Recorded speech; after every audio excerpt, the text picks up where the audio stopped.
Mga musulod sa Davao City nga dili essential ang lakaw, dili makalusot sa checkpoint sa mga borders sa syudad. Ano ang detalye? Morning. Ikan ni sir?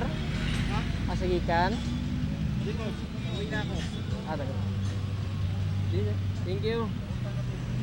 Matag mosulod sa Davao City, ginapakutan na sa mga personay sa Task Force Davao kung asa o kung sa tuyo sa pagsulod sa Davao City. Kung importante ang tuyo, makaagi. Pero pag dili essential, pabalikon sa agi. Labaw pa nga mas strikto karong Nobyembre 23 kung ipatuma na ang QR code system sa syudad. Busa karon pa lang, sige na og pahimangno ang mga otoridad.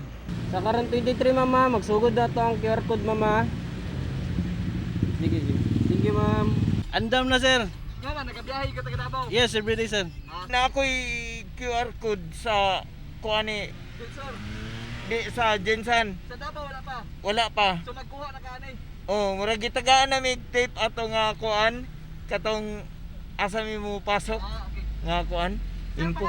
Dugang pa sa otoridad, aron iwas sa berya, sundo na lang ang mga protokol. O kung dili man lang importante ang lakaw, magpuyo na lang sa balay, aron iwas COVID-19. Kauban si Melchor Awing sa kamera, ako si Real Soroche para sa One Mindanao.